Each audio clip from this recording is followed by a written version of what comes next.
Hello, everyone. Welcome to our webinar of the month. This month, we are talking about education and coaching for the interior design professional. And we are actually joined by Alison, and she's going to be talking to us about her new program and how she got into the industry and learn more from her. So, how are you today, Alison? I'm fantastic, Jason. How are you? I'm doing good. I'm doing good. Glad to have you on our webinar of the month. Glad to be here. Tell us a little bit about who you are. So, who is Alison? Well, first of all, I'm here in New York, and I've been in the kitchen and bath business for almost 3 decades. Um, just shy of 3 decades. I don't want to do the math. And yeah, so I've been in the business for a really long time. I went to school for interior design and in Manhattan at FIT.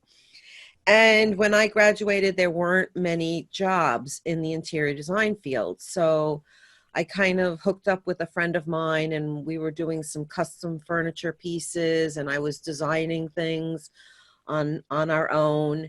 And then one day I recently divorced. I needed my own medical benefits and I needed a job. So I saw a sign in Home Depot one day walking with my parents and it said kitchen designer wanted, and I was like, hey, I could do that job. Let me Mhm. figure it out.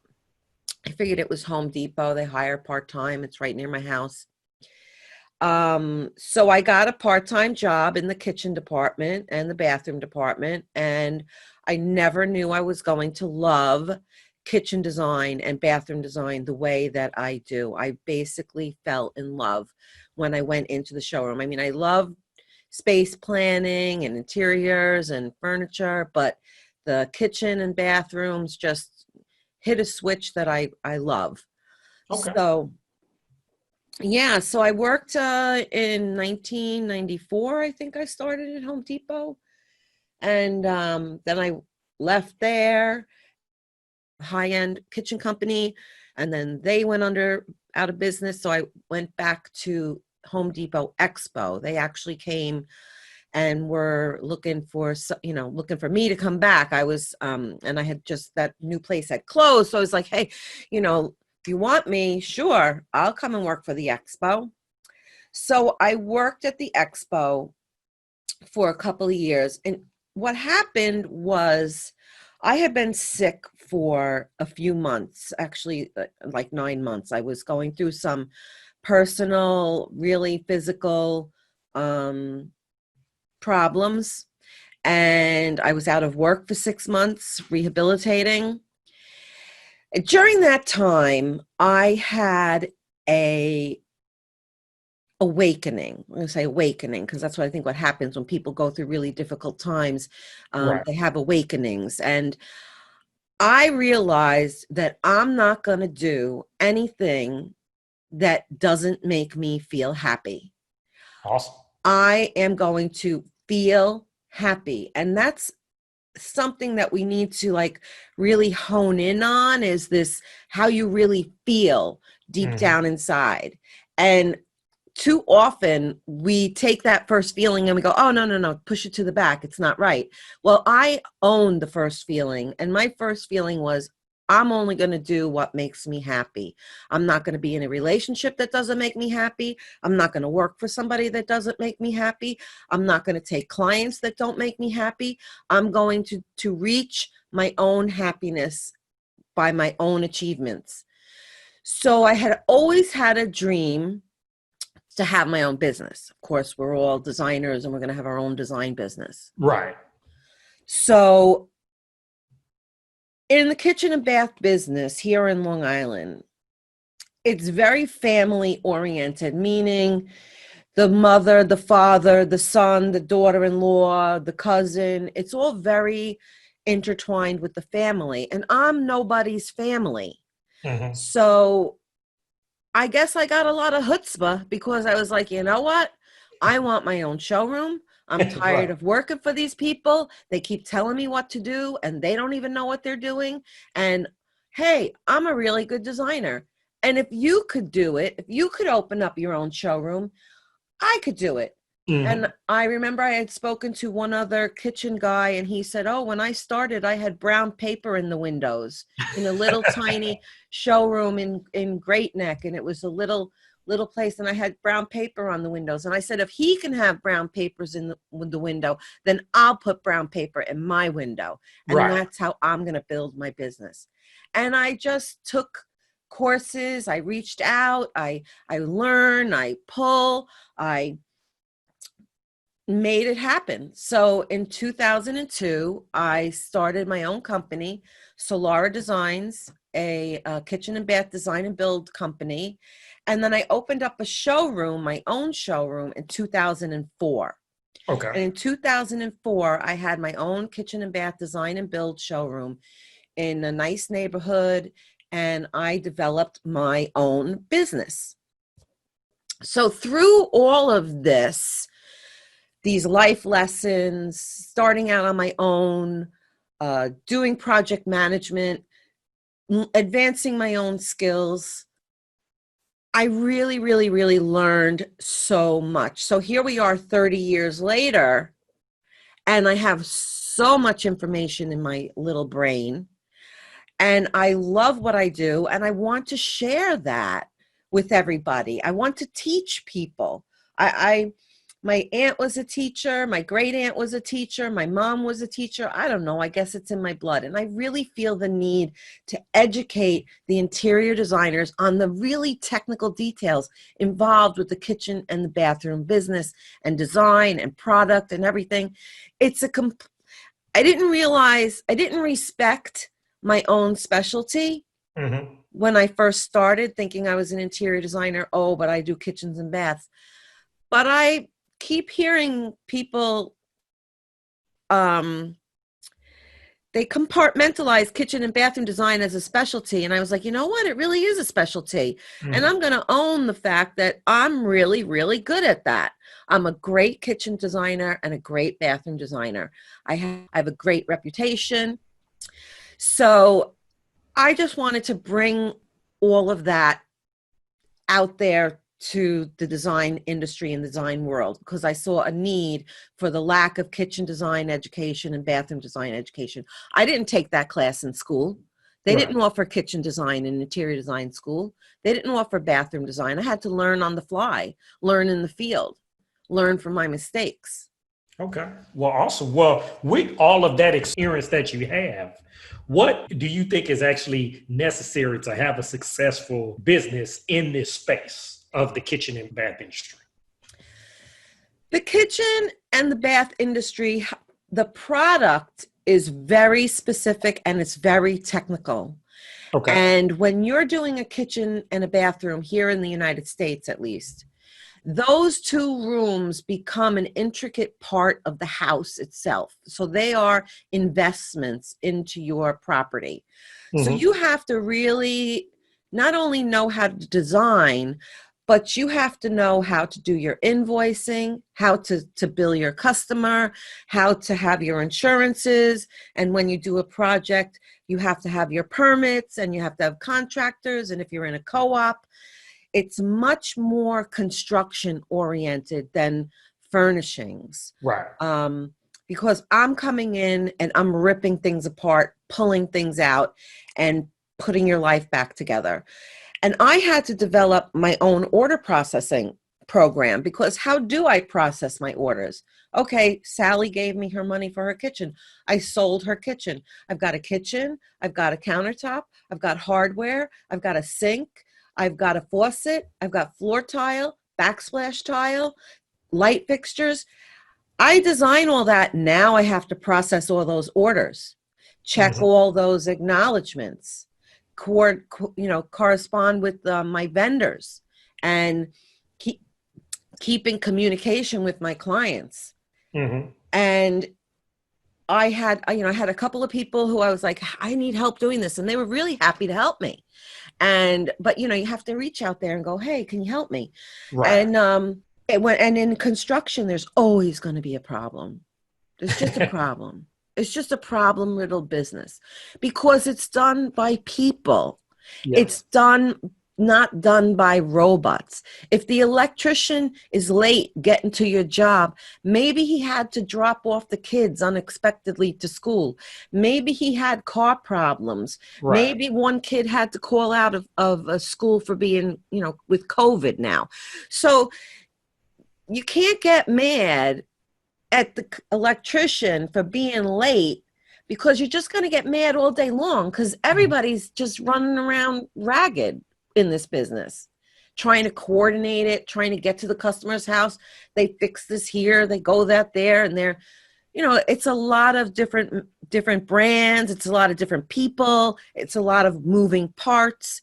So communication is really, really key. And then calming down your client, and if a problem arises, learning how to deal with conflict, or letting the customer know, listen, it's not the end of the world. Okay, the molding came in, it has a big knot in it and you need another piece, but you know what, hey, we're gonna reorder it. It's part of the warranty item. We'll get it in a couple of weeks.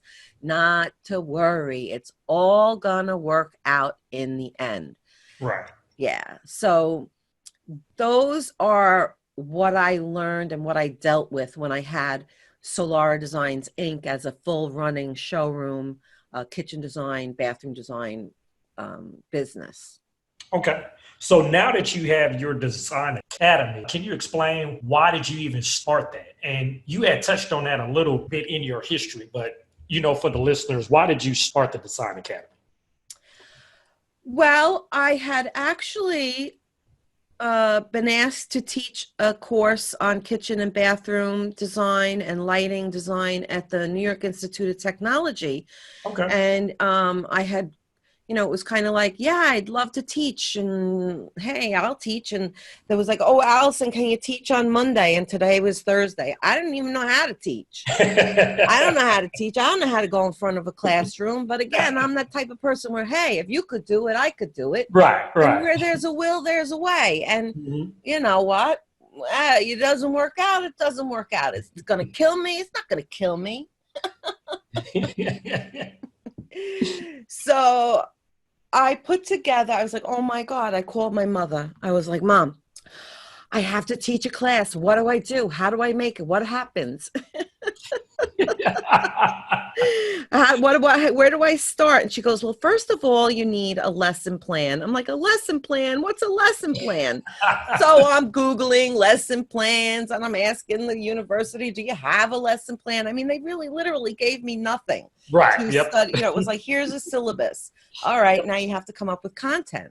Exactly. So I spent days, hours building up all these PowerPoint presentations to teach the class, and working up assignments. And it was really, really a lot of fun. And it was for their certificate program.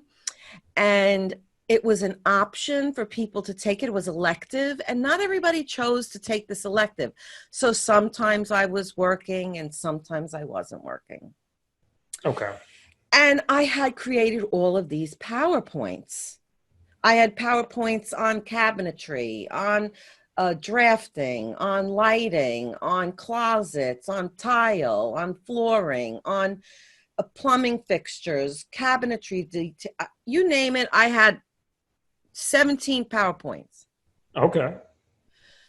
So then I wasn't getting called to do any more, wasn't working. And everybody's like quieting down. And I kind of just said, but I really want to teach. I really enjoyed it. And everybody was saying, Alison, you're so good at it, and you really understand it, and you really speak clearly, and you really explain it in detail to me. I get it.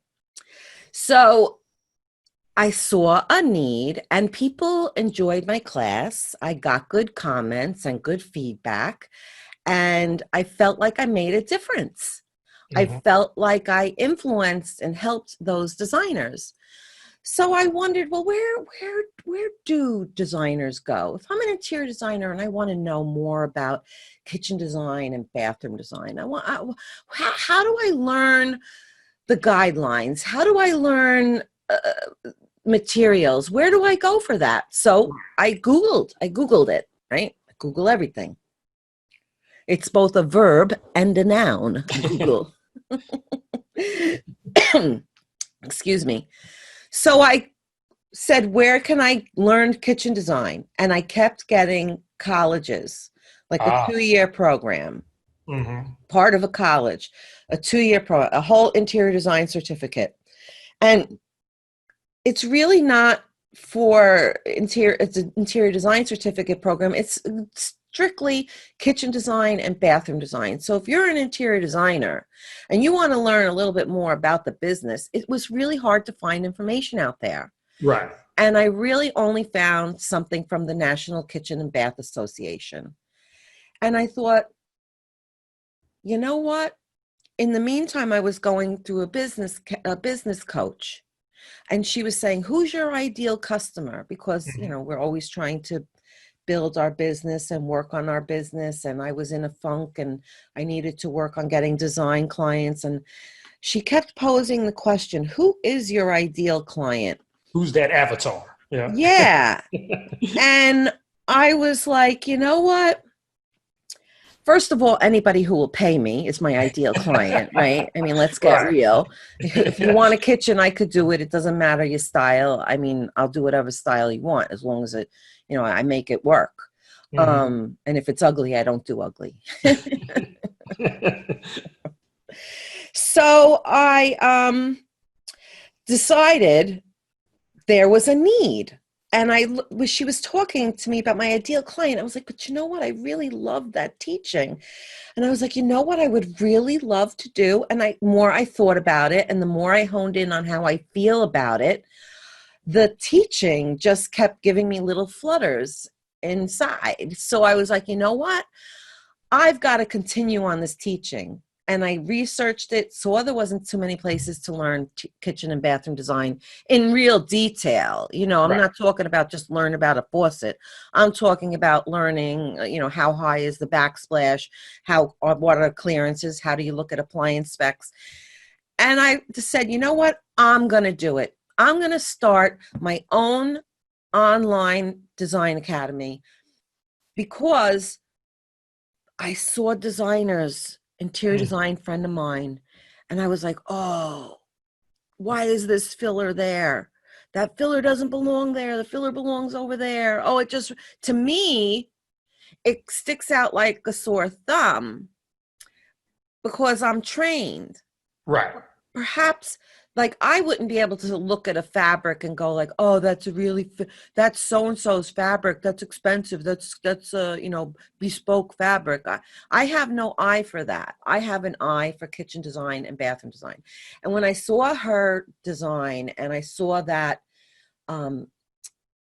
filler where it just didn't belong, and it was a beautiful design, I thought, you know why? That's because she's relying on the other people Mm-hmm. to give her the information that she needs. And she's going to say, okay, to what they give her because she doesn't have the knowledge, the Right. design knowledge. Not that she's not a great, fantastic designer with finishes and colors and lighting and textures and materials. It's the technical end of it. It's the bones, and then it's form follows function. It's function first in a kitchen and in a bathroom. So I had seen this emergence. I'd gotten involved with my business coach. They would started talking about podcasts, and I remember, what is a podcast? This is all about four years ago, and I've been building this up for almost 5 years now. It's definitely 3.5 years. So I had been thinking about it for like 4 years. So all of this information and a podcast, and they were saying, oh, the specialty of kitchen and bathroom design. Oh, the specialty of kitchen and bathroom design. I was like, you know what? It really is a specialty. And Mm-hmm. I need to pat myself on the back and embrace this specialty and share what I know with the designers where there's nowhere else for them to go to learn this Right. from what I saw online.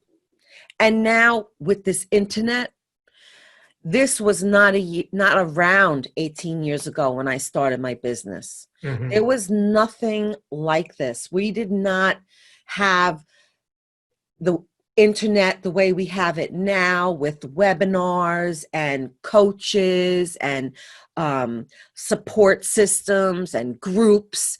There's so much more giving and collaborating in the industry within the last 10 years. And it's just getting more and more and more and more. So I figured with this platform now, I built up my Facebook group, which I love my group. I love everybody in my group. I can't believe I built it up that much. There's over 2,300 people in my group. It's a great group too. Thank you. Kitchen and Bath Design Tips for Designers. And I just kind of did it. And I'm like, you know what? Where there's a will, there's a way. I definitely have the will, and I'll figure out the way, because I always ask questions. The only stupid question is the question not asked. That's true. So I don't have a problem asking questions. And I'll ask, I don't care what anybody thinks about my question, whether they think it's a stupid question or they think it's a smart question. I know I need an answer. And at the bottom line, the end of the day, I need what I want. So I ask questions. And I learned that through this online and webinars and everything, that I can reach people and I can teach people. And the feedback has been fantastic. Like, what do you think, Allison? And I'm seeing it's emerging. It's a lot of work. Don't get me wrong, but I see it coming together and it's happening and it's fantastic. Awesome. Mm-hmm. So who exactly is the Design Academy for? It's not for the homeowner. I'll say that right now. It is not for the homeowner. It is for kitchen, interior designers, interior decorators, anybody that wants to expand on their design business, or somebody who wants to refresh their skills, or people that want to transition into or become more specialized in this field, because it is such a specialty now that I see other people, the way they're commenting about it. So it's really a place to come and learn, for designers to learn about the technicals of design, the guidelines, to learn about plumbing valves and thermostatic valves and vendors, who's a good vendor to go to for this. Like, if I was going to go for a couch, saying bringing back the couch, I wouldn't even know where to go shop for a couch. Mm-hmm. I could say, well, maybe I'll go to that place on Route 110, but I don't know if that's a good couch. I don't know exactly that brand of what furniture company line that is, but I can tell you all day long the kitchen companies, plumbing supplies, and countertop material all day long. So if you want to know, like, what is the difference between marble and granite and quartz and quartzite? What is soapstone? What is limestone? What are the properties of it? How do I figure out how many hi-hats or recessed lighting to put in to my project? There's calculations for that, because the kitchen is more task. It's task oriented. We need task lighting. We need layers of lighting in the kitchen. So if you want to learn more details about that, that's what I want to teach. This is what I want to bring to the designers, so that I can't stand, a lot of times, go back to my design career. I have an idea. I want to knock out that wall. To me, it doesn't look like a support wall. It doesn't look like it looks like a partition wall, not a structural wall. So I want to knock it out. And the contractor goes, because it's really important for my whole layout to move this wall, whether it's 6 inches or 10 inches, whatever it is, it's make or break the design. And the contractor just kept saying, can't do it. You can't do it. You can't do it. You can't do it. And I said, why can't I do it? Mm-hmm. Tell me why. And he said, well, it's a lot of work. I didn't get it priced in there. Now we're getting to the nitty gritty. Right. Because he didn't price it in there and he needs to make more money. Not that he can't do it. The same thing with the countertop. I want this material for a countertop. you know what? If you're not familiar with this business and the vendors, and you go into ABC, or there actually is an ABC Stone, so I won't say that. If you go to XYZ Stone Shop and you bring your client in to look at material, and like, I really want to have this man-made quartz. I really love the quartz. I've heard lots of things about it. The quartz is what I want to specify for my customer. Well, you have to be certified to cut the quartz. And each brand of quartz has their own certification. So you might go into a shop, XYZ Stone Shop, and go like, I want this. And the guy will go, you don't want that. You know why you don't want that? Because of it's man-made, it's not natural, Hmm. blah, blah, blah. But at the end of the day, is he licensed to cut it? Is he certified? He might be telling you he can't, it's not a good material because he's not, or they are not certified to touch that material. Right. So if you don't know these things as a designer, you will be listening to that granite guy or a stone guy and go like, oh, really? I didn't know that. I didn't know that. So you're having the salespeople lead you into the decisions because you don't know the Exactly. right answer. So my goal is to give you the information so that you will have more knowledge talking to that salesperson about that material. And knowledge is power. That's awesome. That's my thing. Knowledge is power. So when that salesperson tells you you don't want that material, and they tell you whatever, or you don't want that particular brand, you will know better and be able to have more input into the say and into the material and into what's happening. You will be more in control of the project. You'll do a better job for your design, for your clients. You will be picking out the best material because you have some knowledge, Hmm. and knowledge is power. That's awesome. What will designers learn in your academy? Well, right now I have because I'm just, the academy is fairly new. It's been out about 6 months, and it takes time to add. I know what I'm taking are all my PowerPoints and I'm fine tuning them, and getting them. Really, it's a whole process of uploading them, recording over them, you know, blah blah blah. So, but in the meantime, what I have up there is I have the basic guidelines, like and the principles of kitchen design and bathroom design. Like, you have to have a certain amount of inches between the front of the toilet and the adjacent wall, the perpendicular wall. You have to have a certain amount of clearance for the shower to step out of the shower. You have to have a certain amount of clearance for your electrical outlets. You have to have ventilation.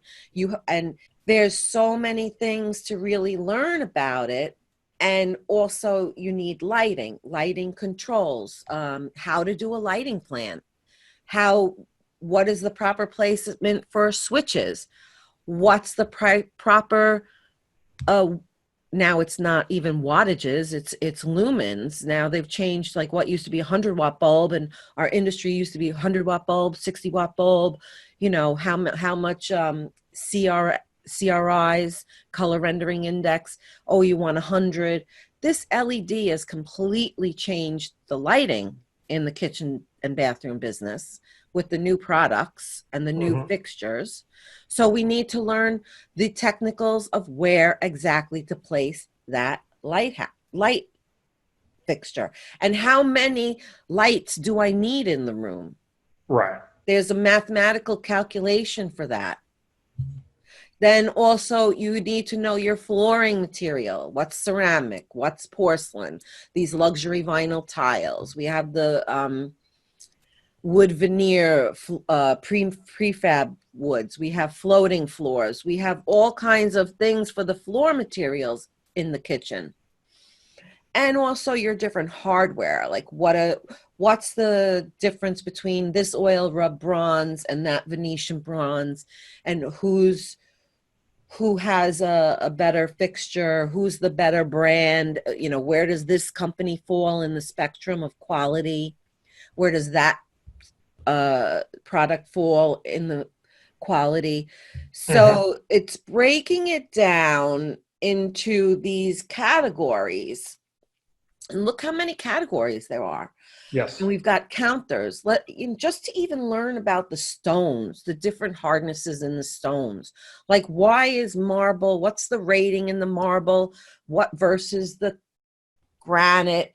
Because before we had granite was the primary material. That was like the luxury material in the kitchen, 30 years ago, 20 years ago. It's granite, granite, granite, granite, granite. And the choices were laminate.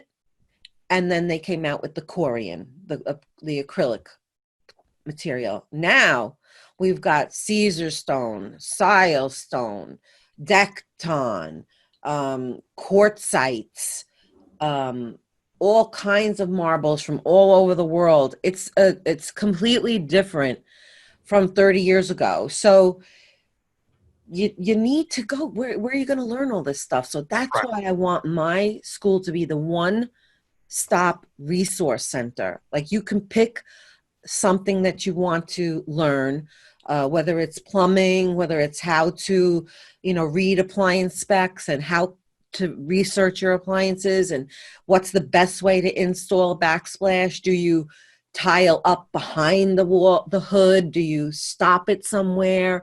Mm-hmm. Do you stop your tile at the edge of the wall cabinet or edge of the base cabinet? So there's so many technical things.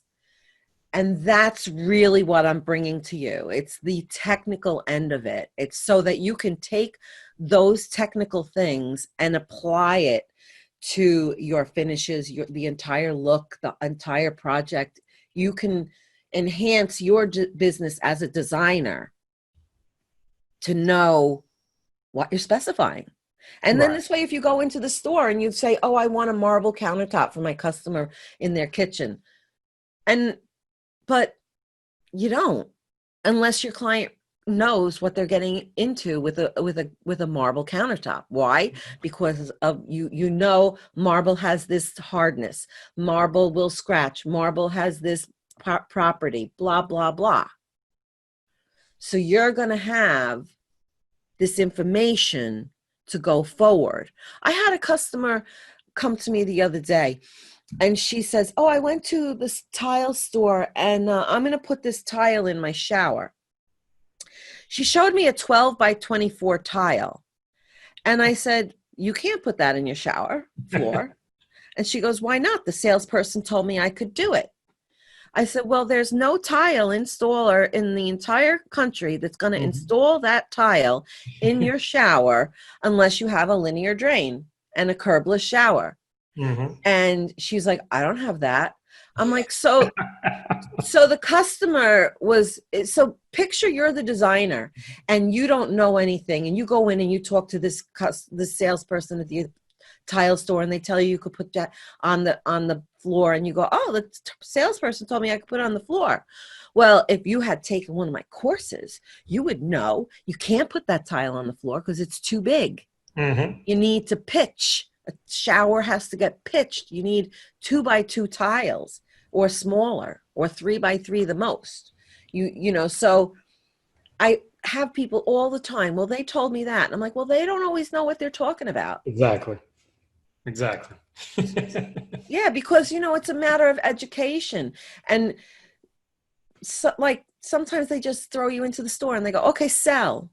But they didn't teach you about that product, this particular tile, this particular vendor, where they're sourced from, what their lead times are, what the quality of the product is, yada, yada, yada.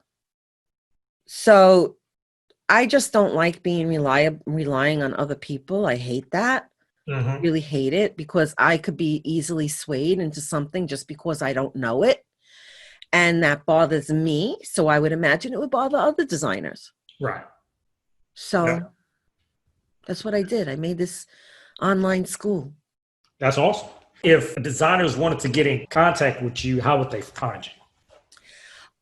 Well, it's Alison at AlisonSolar.com, and I have my Facebook group, Kitchen and Bathroom Design Tips for Designers, and my business. I'm in the process of redoing my website and everything, combining. So uh, I have solardesigns.com, but I also have AlisonSolar.com, and I have Kitchen and Bath Design Academy .teachable.com.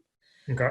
So right now I have 3 courses available for sale, and I'm getting ready to put out my most extensive course, which is coming, which you can see the little drawing in the corner. It has the stringers and frameless cabinets and framed cabinetry.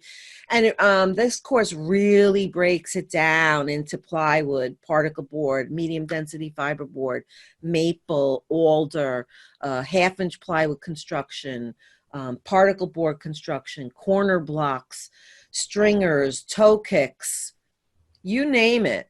This course is going to talk all about the cabinetry, and it's not vendor specific. Okay. It's in general what to look for, because designers always go like, oh, or even people, customers, they say, well, why is that kitchen $100,000 and that kitchen's only $25,000? Mm-hmm. And I'll say, let's take the door off and deconstruct the box. Deconstruct the box, the drawer box, the slides, the hinges, the door itself, the material of the door. And when you start to compare the two and you really learn why is that company more expensive than the other company, you'll totally get it. And it'll make sense to you, and it'll help you to give your client the best result in the end. Like you could say, well, Mary and Joe, they just want to leave in 5 years, so they don't need cabinet F. They need cabinet M, because that you'll have a direction and you'll know what you're doing and what you're sourcing, and help your client make decisions and be a better designer for it. Right. Okay. Awesome. So let's now open it up to questions. We actually have a few here. They are a new business owner, and they're overwhelmed by all the things you were talking about having to deal with the contractor, invoicing, payments, accounting software. So their question is, how long did it take you to learn all of that? And did you outsource any of that at the start? Well, in the beginning, now I'm not an accountant. I know nothing about checking. I know nothing about, receiving and, accounts receivable, accounts payable. I mean, I've heard of them, don't quite know it. So I had to learn all that. Right. And I had some friends, and I said, well, I need an accounting software. So I got QuickBooks Pro. Okay. And basically, I just learned it as I went along. I had somebody help me set it up. And as I needed to add new vendors, I would just add the new vendor. And I learned how to, what tax category. I learned how I just learned it along the way from trial and error and asking people, getting corrected.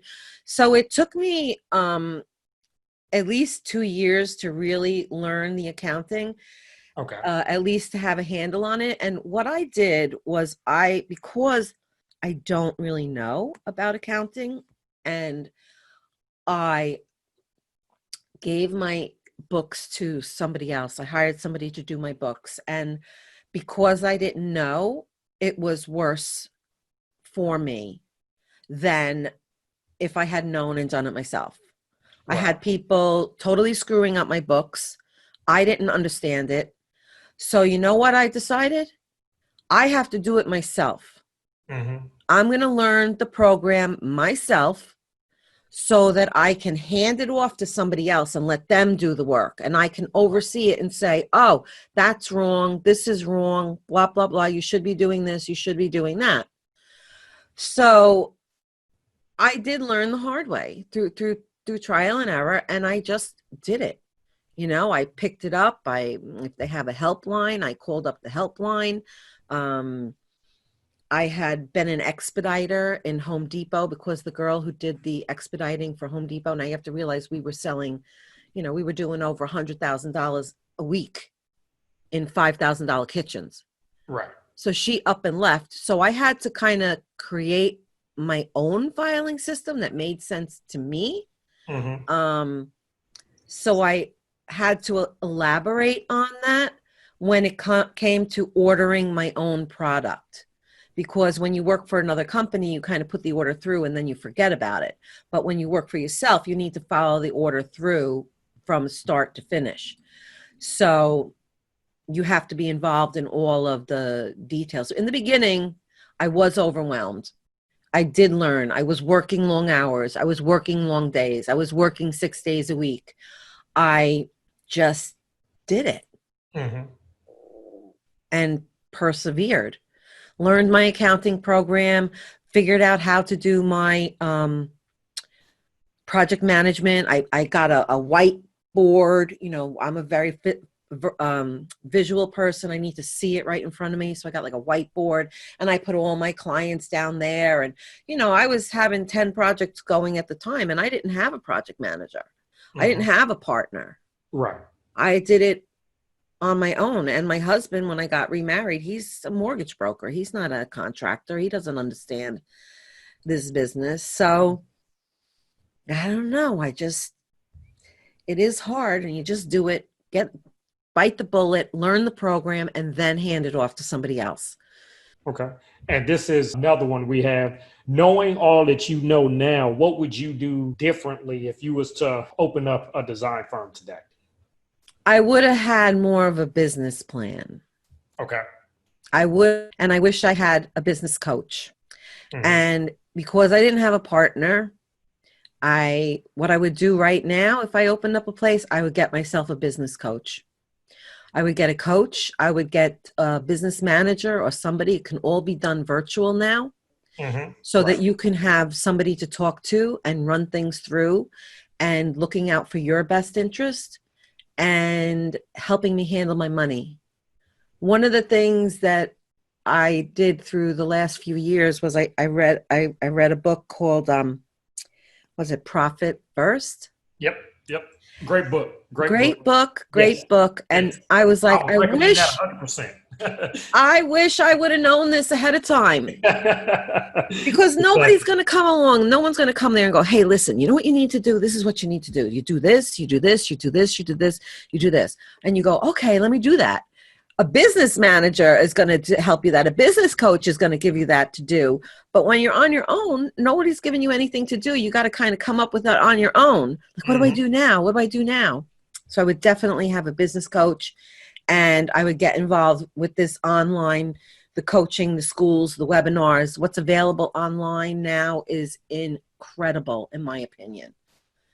Awesome. So get somebody to mentor and get somebody, definitely get a business manager. If you're on your own, it's worth it. It's worth the investment in your business down the road to get a coach of some kind where you just didn't have this years ago.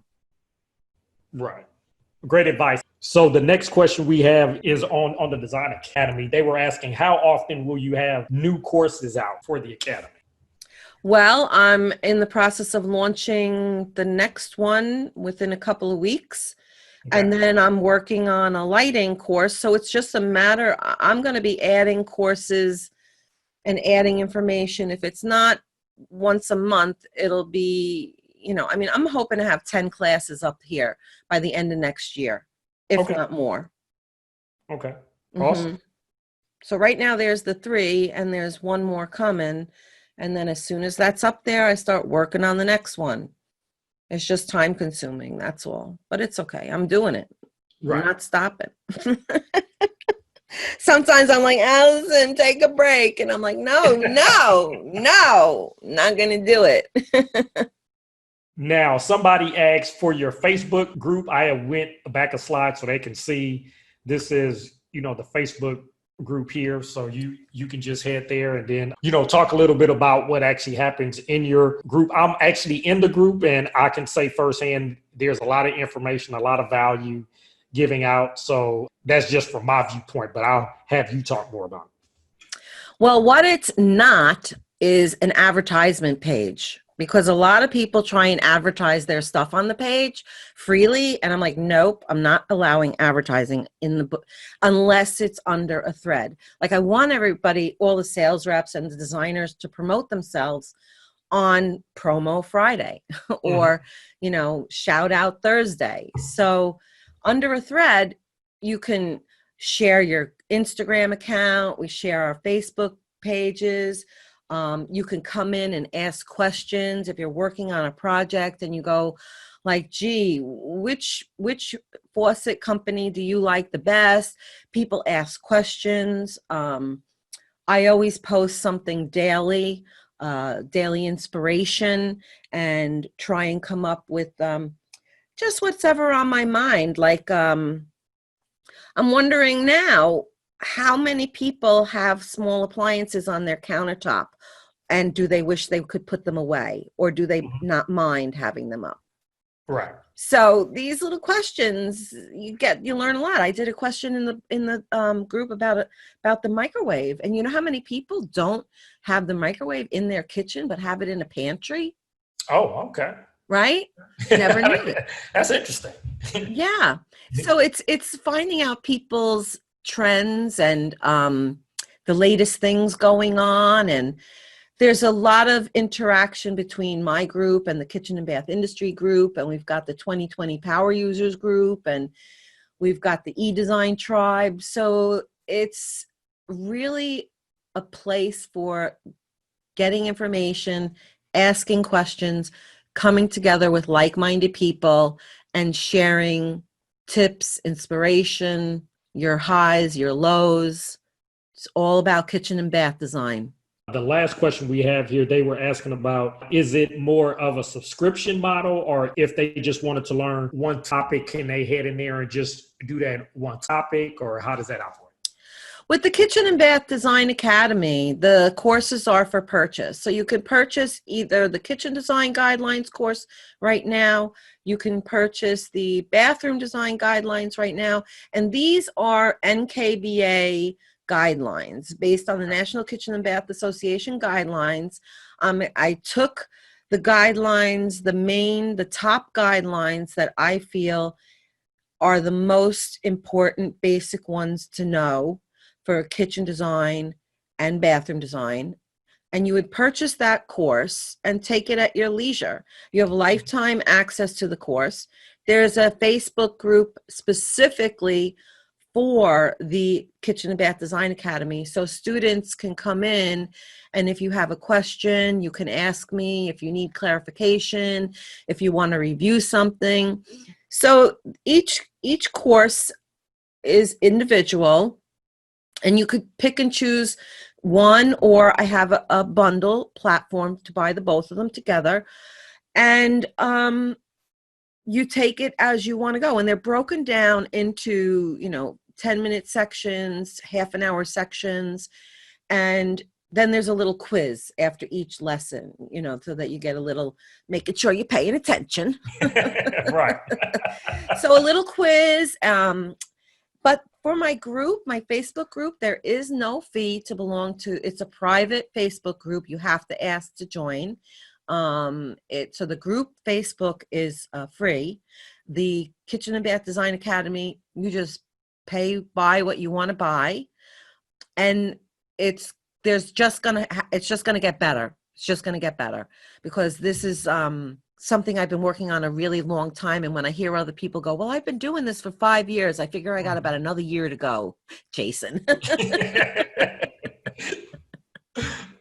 Awesome. Well, I believe that was all of the questions. We appreciate your time, Alison, for sharing all of this information with us. Like I said, I'll have this up for a replay and rehab all of your information if they want to get in contact with you. And again, thank you for your time, and we appreciate having you here, Alison. Thank you so much for having me, Jason. I really appreciate it. I love your Southern drawl, and I think what you're doing is fabulous as well. I appreciate it.